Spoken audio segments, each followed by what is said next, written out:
नमस्कार दोस्तों, मेरा नाम है अंशुमन नायक और आप सभी का बहुत बहुत स्वागत है इंडियन डिफेंस न्यूज की डिफेंस टॉक सीरीज में, जहां पर हम रोज नए नए डिफेंस अपडेट्स के बारे में बात करते हैं। तो चलिए देर न करते हुए आज की वीडियो शुरू करते हैं।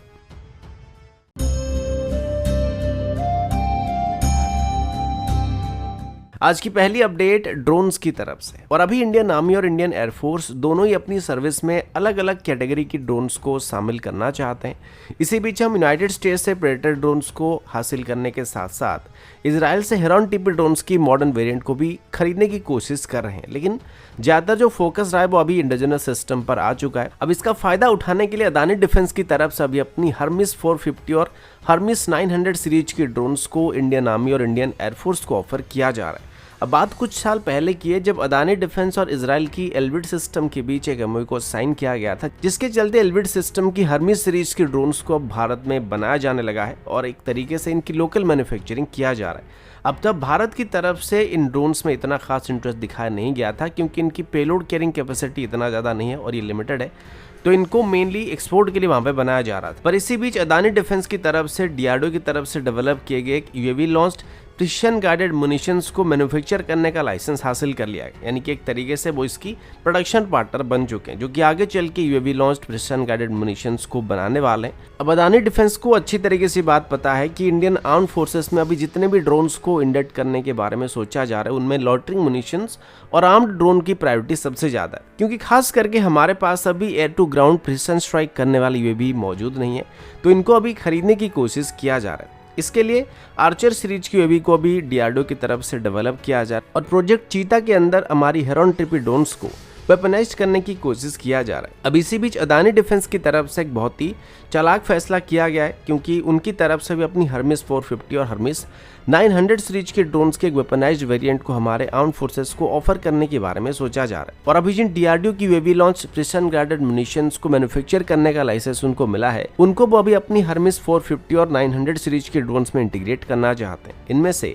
हर्मिस 450 का मैक्सिमम पेलोड कैरिंग कैपेसिटी करीब 150 केजी है, जिसमें वो अलग अलग तरह की पेलोड को कैरी कर सकते। और हर्मिस 900 सीरीज की ड्रोन की बात करें तो इसकी पेलोड कैरिंग कैपेसिटी करीब 350 केजी के आसपास, जिसमें अगर हम कोई conventional anti tank guided missile को इंटीग्रेट करने के लिए जाएंगे तो ज्यादा लोड को कैरी नहीं कर पाएगा। लेकिन वहीं पर अगर हम इनसे स्पेसिफिक यूएवी के लिए डिजाइन किए गए मुनिशंस का इस्तेमाल करते हैं तो इनका वजन काफी कम रहने वाला है, तो हम आसानी से 2 से 4 यूएवी लॉन्च्ड मुनिशंस को इसमें इंटीग्रेट कर सकते हैं, जो कि एक अच्छा खासा पेलोड हो सकता है। और इस वजह से वो भी अपनी हर्मिस 450 और 900 सीरीज के ड्रोन को वेपनाइज्ड करके इंडियन आर्मी को ऑफर करने की कोशिश किया जा रहा है।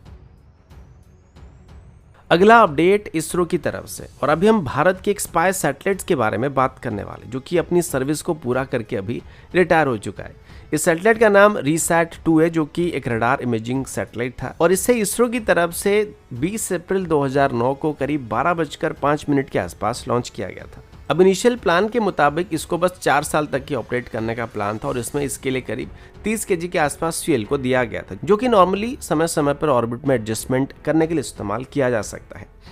लेकिन अच्छी बात यह कि इनिशियली बस 4 साल के लिए डिज़ाइन किए गए सैटेलाइट को लगभग 13 साल या उससे ज़्यादा समय तक हम लोग ऑपरेट कर चुके हैं और इसी दौरान इसने हमें कई जानकारियों को हासिल करने में काफ़ी मदद भी किया है। लेकिन कल इसरो की तरफ से बताया गया कि इस सैटेलाइट में मौजूद सभी फ्यूल अभी खत्म हो चुके हैं, जिस वजह से कल इसने एटमॉस्फेयर में एक अनकंट्रोल्ड मैनर में री एंट्री किया था और इंडियन ओशन में जकार्ता के पास इसकी क्रैश होने की बात की गई थी। पर इसरो का ये कहना था कि इसमें खतरे की कोई बात नहीं थी, क्योंकि इसमें कोई भी फ्यूल मौजूद नहीं था, तो इससे होने वाली कोई एक्सप्लोजन का खतरा वहाँ पे नहीं था और इसकी डबरीज भी धरती पर टकराने का कोई खतरा नहीं था और मोस्टली इसके जितने भी पार्ट थे वो सभी के सभी एटमॉस्फेयर में री एंट्री लेने के बाद ही जलकर राख होने की उम्मीद किया जा रहा था। पर यह भारत के लिए बहुत ही बड़ी उपलब्धि थी, क्योंकि जिसे बस 4 साल के लिए इस्तेमाल करने के लिए ऑपरेट करने के लिए डिजाइन किया गया था, उसे हमने लगभग 13.5 ईयर तक इस्तेमाल किया था, जिसके लिए इसरो को तारीफ करना तो बनता ही है।